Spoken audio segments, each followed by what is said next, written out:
You are no longer on the timeline of failure. You're on the timeline of success.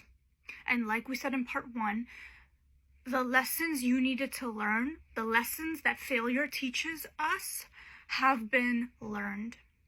And now, the nervous system, you operating in a safe space for you to strive again, for you to take off again, and to actually see the fruit of that labor, to actually see success come from it, a long-term success come from it, a sort of success that fills your whole heart and soul up with your soul's purpose. That is here, and it's here to stay.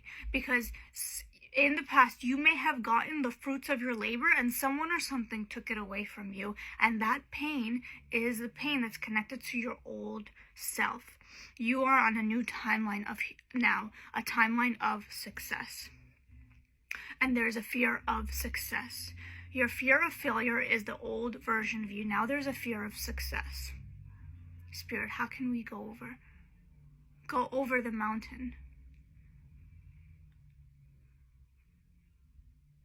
You need to keep taking the steps forward, because if you stay logically, emotionally, it's a logical thing. It's a neurological, psychological thing. Every time you wake up in the morning, which route are you going into? Are you falling back to the old self of fear, or the new self of striving for greatness? Because now this is confirmation that the universe and your guides, there are entities, spiritual, ethereal, unseen energies that are playing out and working in your favor, and you don't see it with your eye. But there are beings moving the path for you to walk smoothly on, and your job is to take one step in front of the other. And don't look at the mountain peak. Don't look at the mountain peak, because your one step in front of the other is just one step in front of the other. If you see the big picture, it looks like this, and you're about to get here. But if you look at the mountain peak, you're going to freeze, and the one step in front of the other is not going to happen.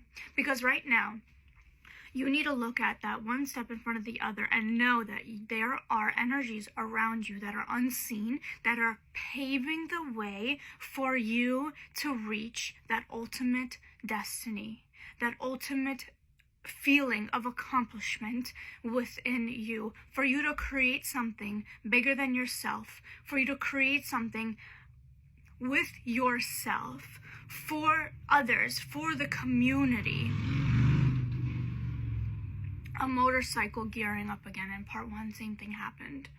Like, the energy is in your favor right now, and the fears that are popping up are the fears of who you were in the past. And now this is your test right now from the universe. Are you going to follow the fears of who you were, or are you going to wake up every single morning, remember what trajectory you're on, remember what you came from, remember who you are today, look at yourself in the mirror and see the truth of what the present moment really is, because you have quantum leaped and shifted so incredibly fast.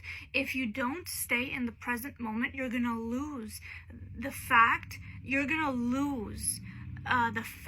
that you've evolved so much and you're a whole different person. It happens so fast that if you're not psychologically aware and particular and meticulous with every single bit of emotion you feel and every single bit of knowing and intentionally directing your energy in very specific aspects and parts of your life, if you're not consciously aware of that right now, it's so easy for you to fall back into the past you, because your shifts and the transformation happens so fast that past you seems so close. The memories seem so close. The memories feel like they were yesterday, the old version of you. And it wasn't. it's not there anymore. It's died off. That path has died off. So you need to let the memories go as well.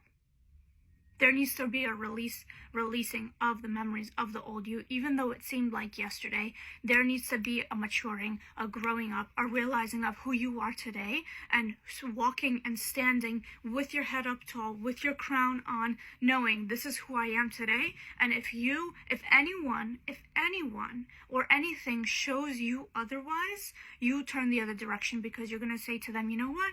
You remember me as who I was before, and that version of that person has died.